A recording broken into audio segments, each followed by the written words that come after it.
What is going on with The Witcher 3 right now? The game just turned 10, but in the next year, we might see a new update and maybe even a totally new DLC. Yeah, you might be reinstalling this one sooner than you think. We know console mods are coming later in 2025, but in their most recent earnings call, CDPR also gave us some more clues about that rumored DLC and even some of the other unannounced projects. We might end up getting even more for Cyberpunk 2077 as well. But we also need to explore what on earth is going on with your setup. No, not that one, your browser setup. Stop being a peasant like this guy, and instead be treated like a proper Witcher with today's video sponsor, Opera GX. Because now there are GX mods, and a ton of them, including a new official Witcher 3 mod made in collaboration with CDPR. These will overhaul your browser, giving you custom sounds, totally new visuals, and even some nice background music for truly peaceful browsing. But just like your favorite RPG, you could truly make this your own. Disable any of the mod features you don't like, or even mix and match them with other mods, like the official Cyberpunk 2077 option. And this Witcher mod even opens a portal to the Witcher Hub. This features the latest trailers and news, some great music from the game, but also guides, quick access to key maps, and even just some general tips for that next playthrough. But perhaps most relevant for this video, it also has all of the modding guides and even the recent modding contest winners, some of which you'll see in this video. And perhaps best of all, in just seconds you can go from zero to hero, as Opera GX's quick import tool will bring your history, bookmarks, and more from another browser. Even Chrome extensions are compatible here. So complete that quest for a better browser today by clicking the link in the description or pinned comment below. And thanks again to Opera GX for sponsoring this video. Things ramping up for The Witcher 3 over the last few months is no coincidence, and more is probably coming. Starting in 2024, two new CEOs took over at CDPR, and a core part of their strategy while we wait for new releases like The Witcher 4 is ongoing support for older products, and this has been working quite well for them. During their previous earnings call, we learned that the company generated $120 million in revenue for the first half of 2025. That is just ongoing sales of Cyberpunk 2077 and The Witcher 3, including the Switch 2 release of Cyberpunk 2077. And with how well things seem to have gone with the Cyberpunk 2077 port to the Switch 2, it definitely seems inevitable that The Witcher 3 will also be landing there. But the reality is, CDPR's games are selling better over time, and it seems like this is commanding a lot of the recent decisions from these two new CEOs. These games are being played and bought for years after release, and as such, they're starting to release new content for these titles also years after release. Right now, CDPR has 3 unannounced gaming projects, and I think 2 of these could end up being new pieces of content for The Witcher 3 and Cyberpunk 2077, although more on that in a moment. Last year, The Witcher 3 got its Red Kit, official modding tools from CDPR. This opened up a ton of new possibilities, such as with custom animations, totally new quests, and more. And to go along with this, they hosted a modding contest, and here I'm trying out the winning mod, A Witcher Can Hide Another. This is pretty cool. During this, some elves take out Geralt.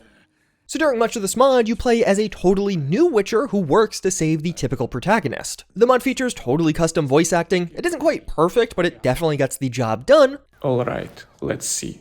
Rub it between your hands for 3 heartbeats in hot water and then 10 beneath the nose. Do your procedures then. As well as you'll have animated cutscenes featuring these totally new characters. You even end up adventuring to a completely new world space and use some custom sliding mechanics while there. Overall, it's a ton of fun and really just showcases how much more is possible with these new modding tools. And several other custom quests or other mods have dropped thanks to these new tools, and some of these mods should be up on consoles later this year. So we'll likely get an integrated mod menu for PC, Xbox, and PlayStation, just like many other games have. We still don't know when this is dropping exactly in 2025, but I also wouldn't get too overhyped, at least not yet. The issue with the Witcher 3 modding scene is it just came too late. There are some really great mods out there, but not a ton of them, and major new releases are pretty sparse right now. The release of the mod tools definitely helped with activity, but things died down pretty quickly, and I imagine the same will happen with console mods. Although having an integrated menu will likely bring way more attention from casual players, but a lack of activity around this modding scene might not end up being an issue at all if this new DLC rumor ends up being true, and we may even have a bit more evidence towards that thanks to this most recent earnings call. Earlier in 2025, during another earnings call, CDPR just out of nowhere announced that Fool's Theory, a studio made up of former Witcher devs who was already hired to remake The Witcher 1 in Unreal Engine 5, was also working on some other unannounced project for CDPR. Basically, they hired them to make something else. Several months later, Rock and Boris, two Polish podcasters who have extensively covered CDPR already, shared that this unannounced project was actually a new Witcher 3 DLC. Tajemniczym projektem CD Projekt Red, robionym przez Fool's Theory, jest fabularne DLC do Wiedźmina III. I to jest informacja potwierdzona w kilku niezależnych źródłach. They go on to say it could come in 2026 at the absolute earliest, so perhaps even later than that, and they don't know the scale of the DLC, including whether it's a free DLC or a new, proper paid expansion for The Witcher 3, but they do speculate that it makes more sense to be something paid considering they're hiring an outside studio to make it and working on it for a sizable amount of time.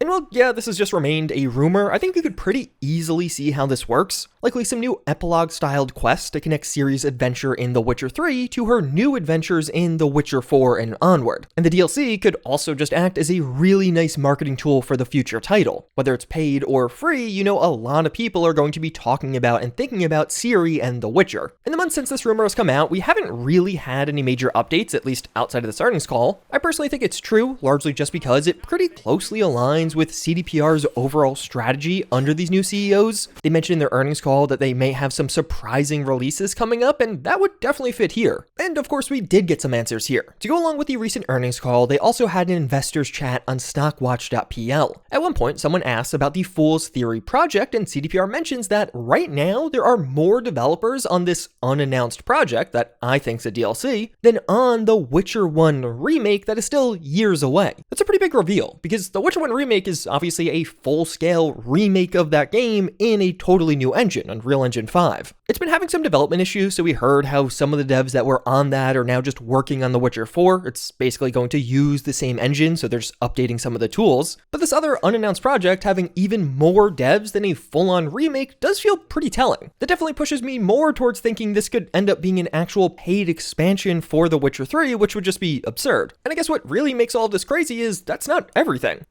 In one earnings call, CDPR announced the secret Fool's Theory project, but in the very next call, they also revealed 3 more unannounced game projects that are in development right now. And seemingly those 3 unannounced projects are not inclusive of the unannounced Fool's Theory project. So there's 4 unannounced projects, technically. The issue being, it's really hard to lock down what exactly those projects are. Like, is patch 2.3 considered one of the secret projects? We don't really know. During this investors chat, we did get some more questions and answers around all of that, and I think they're pretty exciting. Somebody asked, you have not revealed any of the 3 unannounced projects. Is it because you are waiting for the right moment, or because these projects are at an early stage of development and may not release at all, or is it some other reason for this? To which CDPR does reply, we always carefully time all our official announcements. Each such announcement presents an opportunity to attract gamers' interest, but also introduces an element of surprise and mix things up to an extent. Sometimes, as with Cyberpunk 2077 Ultimate Edition for Nintendo Switch 2, the marketing campaign is carried out in collaboration and in parallel with our business partner. So to me, from that exchange and the fact that the question is that none of these projects have been announced and there's no correction, makes me think that yes, all of these secret unannounced projects are still secret unannounced projects, likely meaning that patch 2.3 was not included in one of them. And while it does seem genuinely crazy, it's not hard to make that leap. If they're adding mod tools, console mod support, as well as doing a new DLC for The Witcher 3, why not do literally all of that for Cyberpunk? I have to imagine one of these secret projects could be a new Cyberpunk DLC or expansion. I mean, if you look at how many people are still playing Cyberpunk 2077 in 2025 as we approach that 5-year anniversary, it just makes sense for them to do more here. There's clearly an audience for it. And the other big factor with all this is, while CDPR does have an incredibly busy release schedule on the horizon right now, before 2027, which is the likely date for The Witcher 4, they really don't have a lot going on. So some new expansions or DLCs for older games would slot in really nicely right here. And honestly, I think console mod support could be another clue that this could be happening.